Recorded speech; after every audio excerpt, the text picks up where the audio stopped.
Welcome back to Budget Stuff Save Repeat. I'm Melissa. Thank you so much for being here today. I am going to do a mortgage update. So, if you've been following this part of my journey, you know that I am on track to pay this mortgage off. Me and my husband are in agreement that we would rather have no mortgage than to invest it somewhere else and get the extra interest. We want the total financial freedom. So I do appreciate you being here, and let's just go ahead and jump into it because the light bulb went off for me. So if you remember back in April, we decided to go to bi-weekly payments for this mortgage. So we was going to make 2 payments every month basically, and then 2 times a year it would be a payment that would go straight to principal. Well, half a payment that would go straight to principal, and that would make 1 additional payment per year when you pay bi-weekly.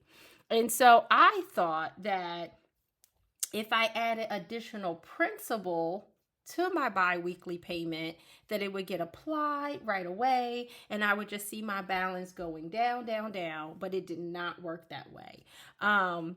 Literally, bi-weekly payments is just that. It is just designed so that you make 1 extra payment per year. It's built into the system because there are 26 payments, but it's 12 months. If you add 2 to each month, that would be 24. But when you divide 52 weeks by 2 payments, it would end up being 13. So you would get 13 full payments on your mortgage, and that's how you get the extra one, which is great because if you make bi-weekly payments, I think the math works out, you would end up taking 6.5 years off of a 30-year mortgage. So I don't know what it is for if you have a 20 or a 15 or a 10-year mortgage, but if you had a 30-year mortgage and if you did nothing else but do bi-weekly payments, you would reduce your mortgage by 6.5 years, which is huge.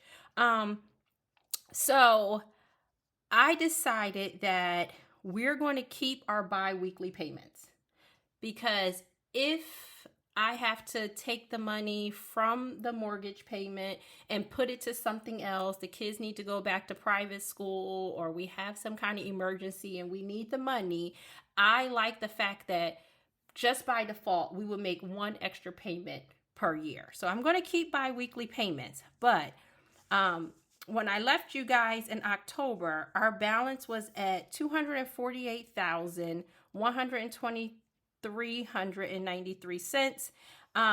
And I was making additional principal payments along with the bi-weekly payments, and I stopped that. So on the 27th, I just made an additional principal payment of $1,788.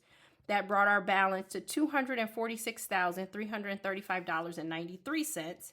And then on October the 30th, I made another additional principal payment of $2,000, and that brought our balance to $244,335.93. So that $1,788, it was just sitting in the account waiting to be assigned to a bi-weekly payment. So I just stopped it and I manually made the additional principal payment.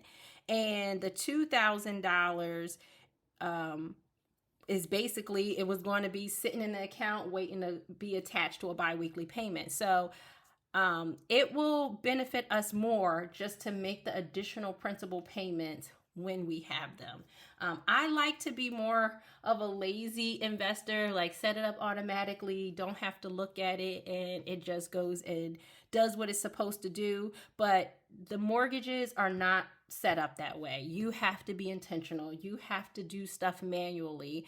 And you're going to have to make those additional principal payments. So I think this is going to be the best way forward for us, is to manually make additional principal payments when we have them. So that will be once a month.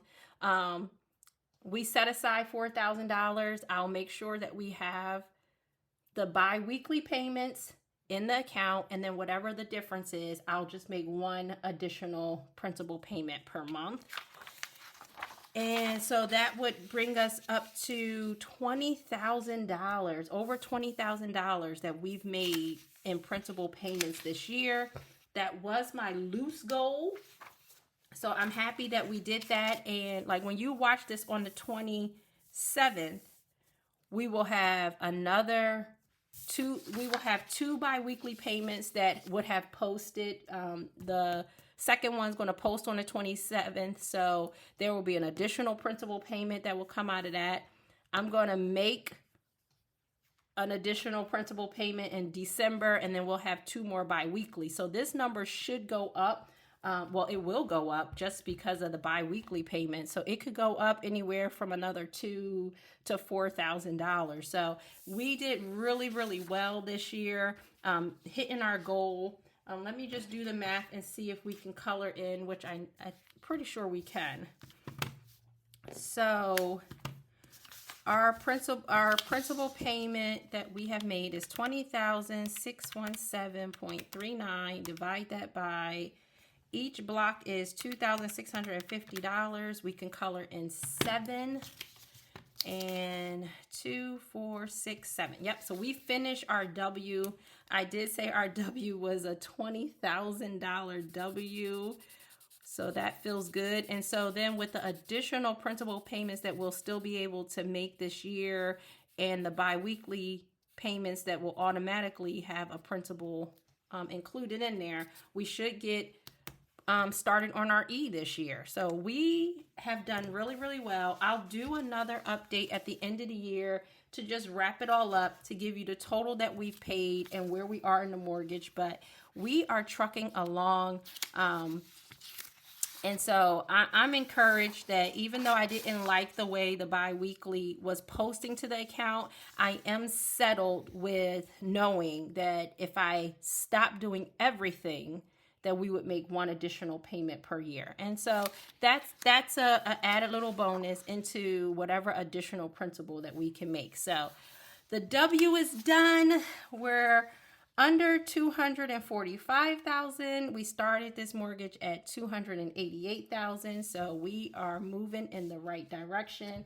I appreciate you guys being here, and I will talk to you soon. Bye.